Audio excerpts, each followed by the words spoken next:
Good morning my dear student. बेटा last lecture में हम लोगों ने जो प्रेरणा प्रभाव क्या होता है, किस तरीके से राइज होता है किसी भी ऑर्गेनिक कंपाउंड में, उस पर चर्चा की थी। आज हम सीखने जा रहे हैं बेटा कि प्रेरणा प्रभाव की विशेषताएं क्या होती और इनके अनुप्रयोग क्या होता है। ठीक है ना, तो बहुत ही आराम से इसको देखना है इस लेक्चर को। और क्योंकि ये मैं बता रहा हूँ ये टूल्स हैं किसी भी ऑर्गेनिक केमिस्ट्री को समझने के लिए, किसी भी ऑर्गेनिक रिएक्शन को समझने के लिए। तो इस जो टॉपिक्स में पढ़ा रहा हूँ बेटा, हर एक टॉपिक को हर एक बार रिवाइज करते रहो, ध्यान से पढ़ते रहो, तरीके से पढ़ते रहो। हर एक टॉपिक आपका रिवाइज हो जाएगा, हर एक रिएक्शन आपको समझ में आ जाएगी। बस आपको जो मैं चीज़ें पढ़ाता जा रहा हूँ, बस आपको क्या करना है, रिवाइज करते रहना, रिवाइज करते रहना। रोज डेली का डेली पढ़ते रहो। अभी 4-5 दिन के लेक्चर्स मैंने नहीं डाले थे, ओके बेटा। तो आप भूल गए होगे कौन से पिछले के, तो वो आप क्या करोगे, वो आप रिवाइज करते रहो। फिर आप धीरे धीरे क्या हो जाएगा, आपको हैबिट में आ जाएगी वो चीज़, और आप क्या करते रहोगे उस चीज़ को। ठीक है, तो आगे हम पढ़ेंगे बेटा। हेडिंग डालो बेटे, हेडिंग डालो प्रेरण प्रभाव के विशेषताएं। प्रेरण प्रभाव की विशेषताएं।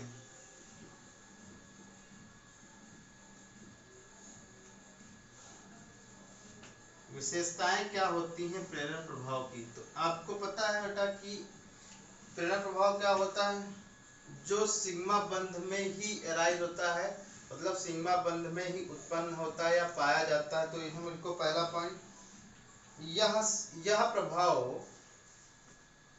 यह प्रभाव केवल सिग्मा बंध में ही पाया जाता है। यह प्रभाव केवल सिग्मा बंध में ही पाया जाता है। दूसरा पॉइंट, यह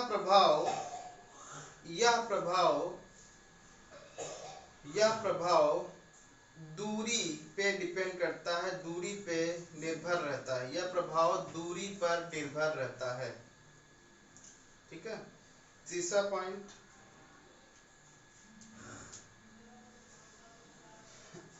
इस प्रभाव को स्थायी प्रभाव कहते हैं। स्थायी मतलब ये हर एक सिग्मा बॉन्ड में पाया जाता है, परमानेंट होता है, टेम्परेरी नहीं होता। परमानेंट मतलब हमेशा पाया जाएगा। यह प्रभाव थर्ड पॉइंट, यह प्रभाव दूसरा हो गया था। यह प्रभाव सिग्मा बंध में सदैव पाया जाता है। और फोर्थ पॉइंट, इस प्रभाव में लिखो बेटा, इस प्रभाव में इलेक्ट्रॉन बादल का, इलेक्ट्रॉन क्लाउड का आंशिक रूप से ध्रुवण होता है, जिससे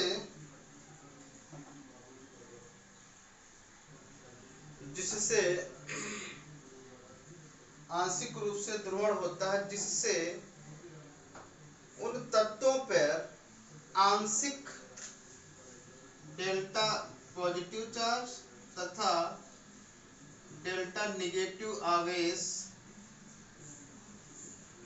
आता है। फोर्थ पॉइंट, यह प्रभाव किसी अभिकर्मक पर निर्भर नहीं करता।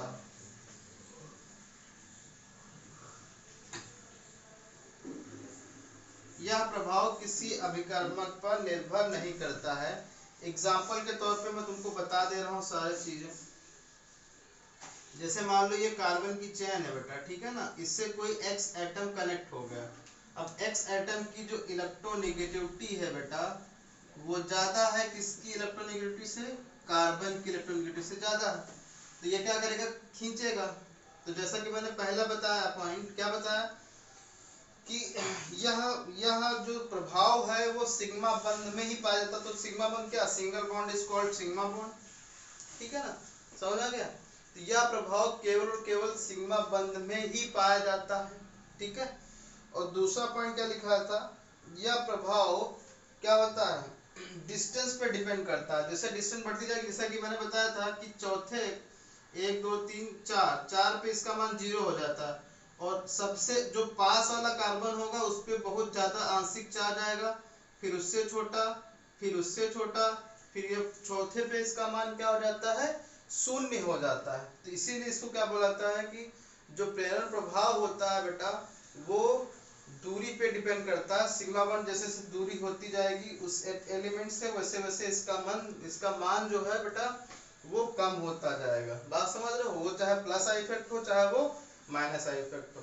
और ये परमानेंट होता है, ये हमेशा एक्ट करेगा इस सिग्मा बॉन्ड में, ठीक है ना, हमेशा क्या करेगा, एक्ट करेगा। तो यहाँ पे क्या आ जाएगा, यहाँ पे डेल्टा निगेटिव आ जाएगा। जैसा कि मैंने बताया कि जैसे जैसे क्या होता जाता है, जैसे जब क्या होता है इलेक्ट्रॉन क्लाउड का ध्रुवण होता है तो यहाँ पे क्या आ जाएगा बेटा, आंशिक निगेटिव चार्ज आ जाएगा और यहाँ पे आंशिक पॉजिटिव चार्ज आ जाएगा। बट ये क्या करेगा, और ये इलेक्ट्रॉन इससे खींचेगा, ये इससे खींचेगा, लेकिन धीरे धीरे जैसे जैसे डिस्टेंस बढ़ती जाएगी वैसे वैसे इसका जो मान है वो क्या होता जाएगा बेटा, कम होता जाएगा। बात समझ गए अच्छे से, कोई डाउट?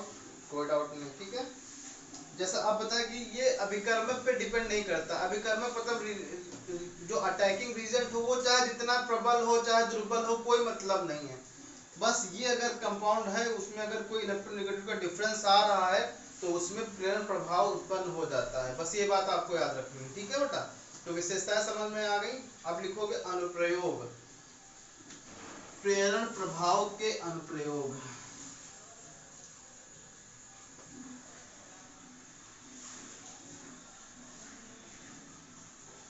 प्रेरण प्रभाव के अनुप्रयोग।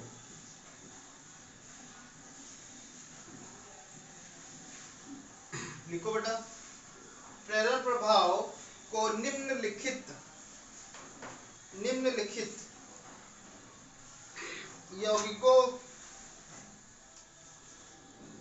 यौगिकों में लगाया जा सकता है। पहला पॉइंट,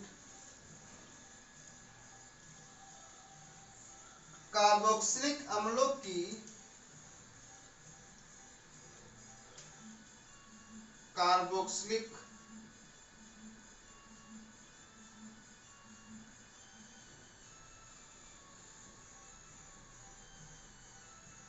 अम्लों की प्रबलता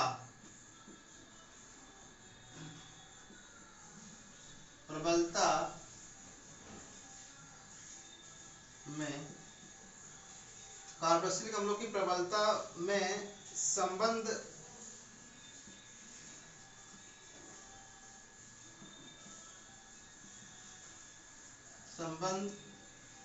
कैसा होगा। जैसे मैंने बोल दिया कि एसिटिक एसिड ज्यादा अम्लीय होगा कि प्रोपेनोइक एसिड, तो आपको क्या बताना, वो उसमें आप लगा सकते हो, किस तरीके से लगा सकते हो ये आप लोग स्पेलिंग चेक कर लेना बेटा, ठीक है ना।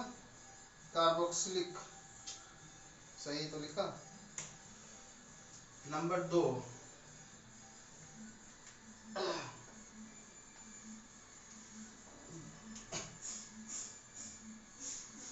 एल्कोहलों की क्षारीयता।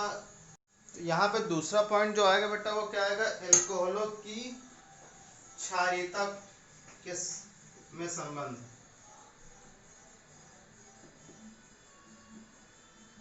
एल्कोहलों की क्षारीयता में संबंध।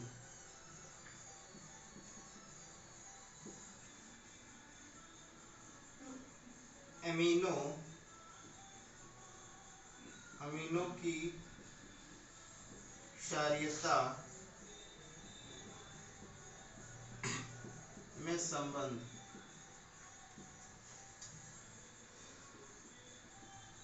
कार्बोकैटायन के स्थायित्व में संबंध। कार्बोकैटायन के स्थायित्व में संबंध। और फिफ्थ पॉइंट, कार्बेनायन के स्थायित्व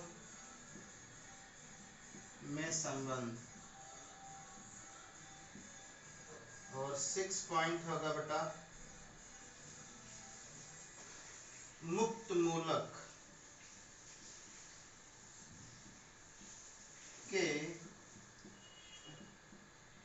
स्थायित्व में संबंध। ठीक है बेटा, आप लोग देखना, स्पेलिंग देख लेना जैसे भी हो, ठीक है, आप संभाल लोगे, है कि नहीं, होशियार बच्चे हो तुम लोग।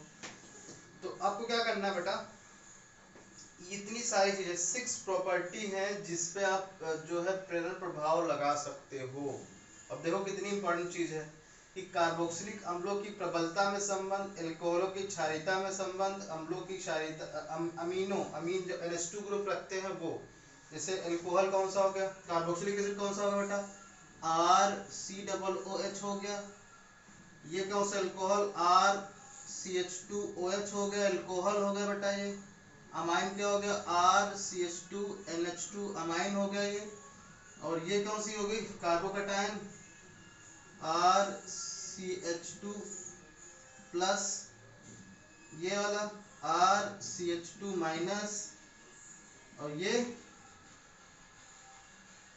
RCH2 free radical. इस तरीके से आप क्या कर सकते हो, ये सारी चीजें चेक कर सकते हो। मतलब आपको ये पता करना होगा बेटा कि कार्बोक्सिलिक अम्ल की प्रबलता में संबंध क्या होगा, कि जैसे मैंने बहुत सारे कार्बोक्सिलिक एसिड दे रखे हैं, तो उनकी जो एसिडिक स्ट्रेंथ है, अम्लीयता है, उसमें कौन सी ज्यादा होगी, किसकी कम होगी, ये आपको फाइंड आउट कर सकते हो इसके अनुप्रयोग से। और दूसरा, एल्कोहलों की क्षारीयता में संबंध, एल्कोहल कौन सा ज्यादा क्षारीय है, कौन सा कम क्षारीय है बेटा, वो उसको संबंध बता सकते हो। अमीनों को बता सकते हो कि अमीन कौन सा क्षारीय है, कौन सा कम क्षारीय है। कार्बोकैटायन जिनके ऊपर पॉजिटिव चार्ज होता है, उनकी स्टेबिलिटी किसकी ज्यादा होगी, प्राइमरी की ज्यादा होगी, सेकेंडरी की ज्यादा होगी, टर्सरी की ज्यादा होगी, ये सब चीजें चर्चा करोगे। एंड कार्बन आयन के स्थायित्व में भी बता सकते हो कि भाई किसका कार्बन आयन ज्यादा स्थायी होगा, कौन सा कम होगा। ठीक है बेटा, और मुक्त मूलक के स्थायित्व में आपको बता सकते हो। तो इस तरीके से आप क्या कर सकते हो, किसी भी जो मैंने इतने सारे दे रखे हैं सारी चीजें आप कैलकुलेट कर सकते हो। बात समझ रहे हो, क्योंकि ये बहुत ही इंपॉर्टेंट है। क्योंकि आपको पता है बेटा कि जो कार्बनिक रसायन है या तो आती है या तो नहीं आती है। वो आती क्यों नहीं है, क्योंकि बच्चे ये सब चीजें नहीं पढ़ते हैं। थोड़ा सा कॉन्सेप्ट आ गया, आप लोग भूल गए, खत्म है आगे, क्योंकि आपको रटना सिखाया गया बचपन से, तो आप रटते चले आ रहे हो। रटो काम खत्म करो, रटो काम खत्म करो, तो आपके कॉम्पिटिटिव एग्जाम इससे बीट नहीं होंगे, आप चाहे जो कुछ कर डालो। ठीक है ना, तो आपको बहुत तरीके से पढ़ना है, समझ समझ के पढ़ना है। ओके बेटा, तो समझ समझ के पढ़ोगे तभी आपका कुछ हो पाएगा, भला हो पाएगा, आपके जीवन में अच्छा हो पाएगा। ठीक है ना, तो अब आप पढ़ने पढ़ने जा रहे हैं बेटा, कार्बोक्सिलिक अम्लों की प्रबलता में संबंध, कि कौन सा ज्यादा प्रबल है, कौन सा कम प्रबल है, ये सब आपको बताना है बेटा। ओके,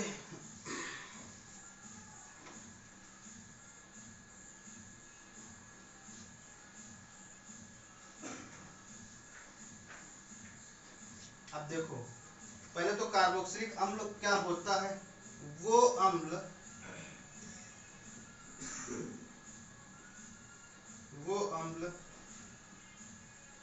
जिनके पास COOH ग्रुप होता है,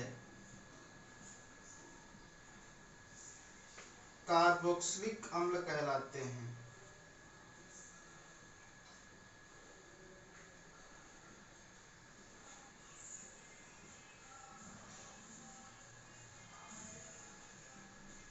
ठीक है बेटा, वो अम्ल जिनके पास COOH ग्रुप होता है कार्बोक्सिलिक अम्ल कहलाते हैं। ठीक है बेटा, समझ में अच्छी बात। ओके, अब इनकी अम्लीयता को हम चेक करेंगे। तो सबसे पहले अम्ल क्या चीज होती है वो पहले समझ लो। अम्ल किसको कहते हैं, अम्ल क्या चीज होती है बेटा, अम्ल कहते किसको, ये पहले समझ लो। वो कार्बनिक यौगिक, क्योंकि हम कार्बनिक पढ़ रहे हैं, वो कार्बनिक यौगिक जो क्या होते हैं, खट्टे होते हैं स्वाद में, क्या कहलाते हैं, अम्ल कहलाते हैं। ठीक है ना, लेकिन ये बहुत ही हजारों साल पहले की बात होगी कि खट्टा लोग टेस्ट करते थे कि यार खट्टा है मीठा है। अब तुम सोचो बेटा सल्फ्यूरिक एसिड को टेस्ट करोगे तो आपकी जबानी जल जाएगी, है कि नहीं? तो आप बेकार हो जाएगा, आपको जीवन में कुछ स्वाद ही नहीं आएगा कोई खाना खाओगे तो आप टेस्ट तो कर नहीं सकते। लेकिन इसको समझने के लिए बहुत सारे दूसरे साइंटिस्ट आए। जो पहले साइंटिस्ट थे बेटा उनका नाम था आर्हीनियस।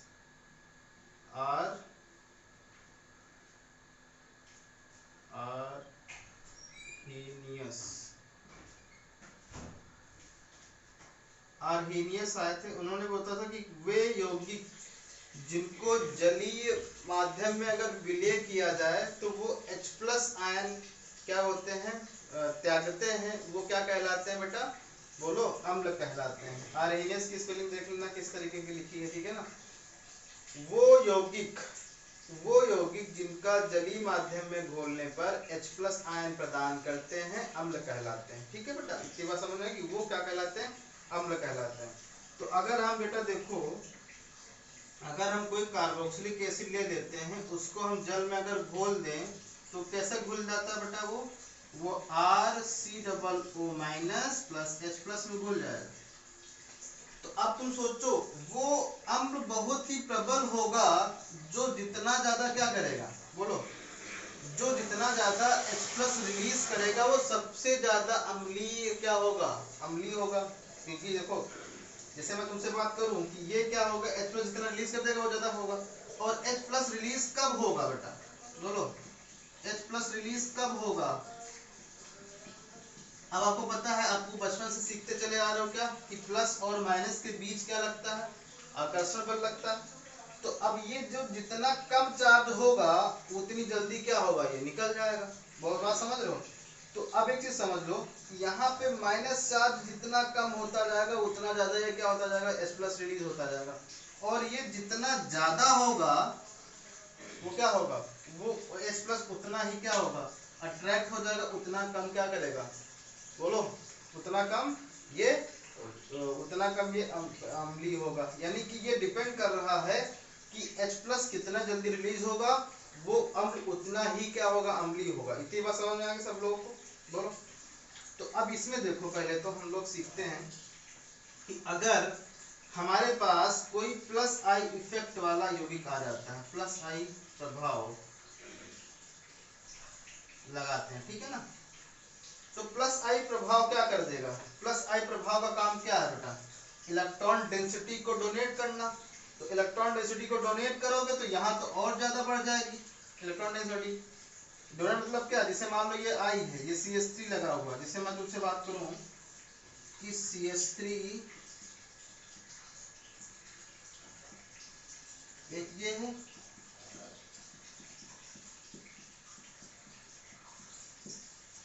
एक ये, ठीक है। इन दोनों को क्या करोगे आप? जल में घोल दो।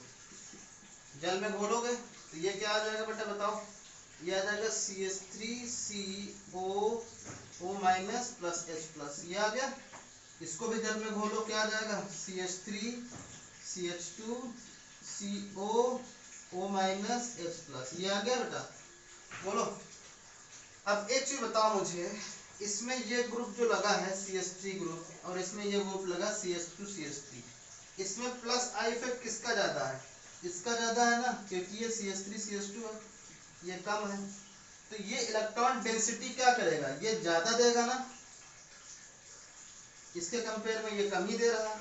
तो यहाँ पे जो नेगेटिव चार्ज होगा वो कम डेवलप होगा, जबकि यहाँ पे नेगेटिव चार्ज ज्यादा डेवलप होगा। तो ज्यादा डेवलप हो जाएगा तो H प्लस को जाना मुश्किल हो जाएगा ना बेटा। जब मुश्किल हो जाएगा तो इसकी प्रबलता क्या हो जाएगी? कम हो जाएगी। इसकी प्रबलता क्या हो जाएगी? ज्यादा हो जाएगी।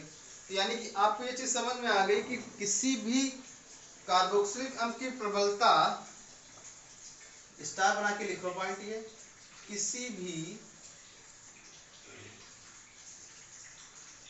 कार्बोक्सिलिक अम्ल की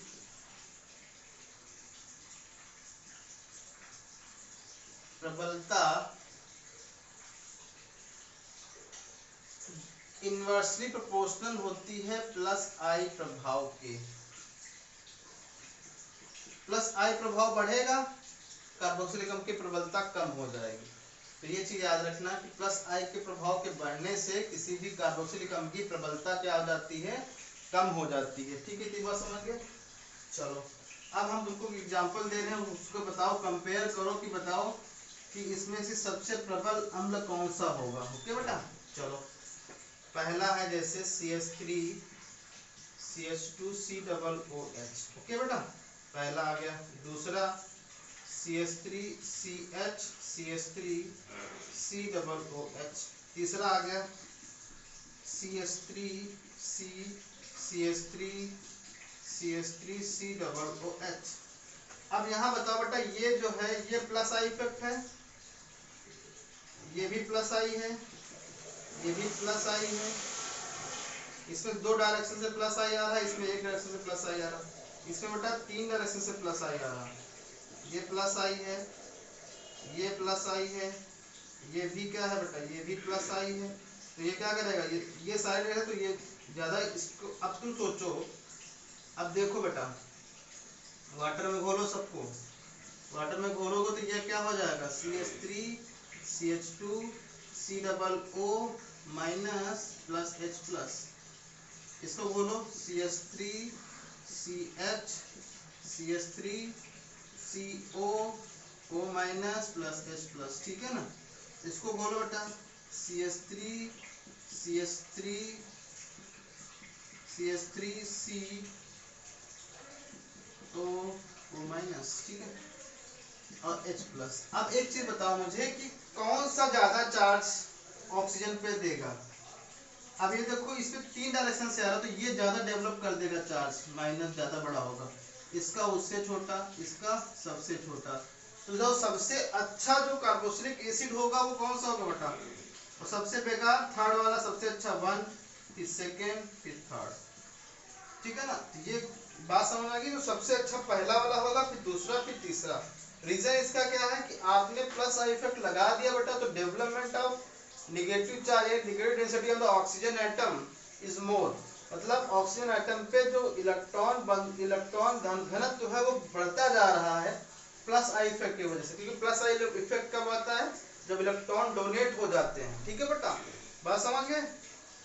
बोलो, इस तरीके से ये क्या कर सकते हो आप, किसी भी कार्बोक्सिलिक अम्ल जिसमें प्लस आई इफेक्ट लगा है उसकी प्रबलता को चेक कर दो। तो बस ये फॉर्मूला याद रखना कि किसी भी कार्बोक्सिलिक अम्ल की प्रबलता जो है इनवर्सली प्रोपोर्शनल होती है प्लस आई प्रभाव के। जितने ज्यादा प्लस आई बढ़ेगा उतना उस अम्ल की प्रबलता घट जाएगी। ठीक है बेटा, बात समझ गए।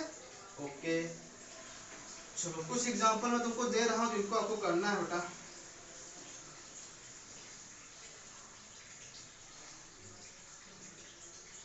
निम्नलिखित में प्रबलता का क्रम, प्रबलता का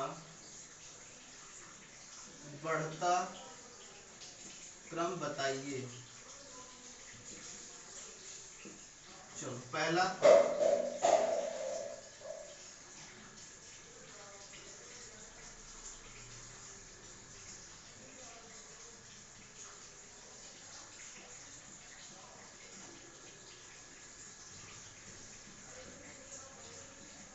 ये A है बेटा, ये B है, ये C।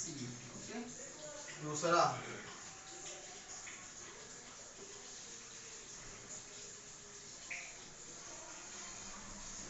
हिंदी में साइक्लोहेक्सेन वाला दे रहे हैं।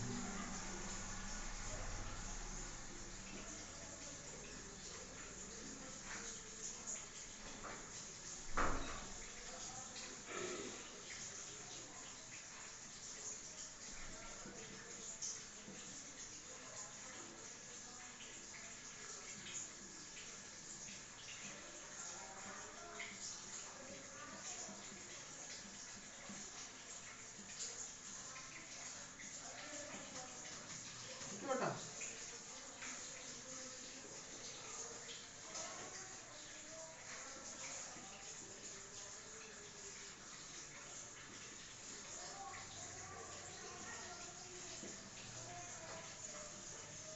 ये H है बेटा।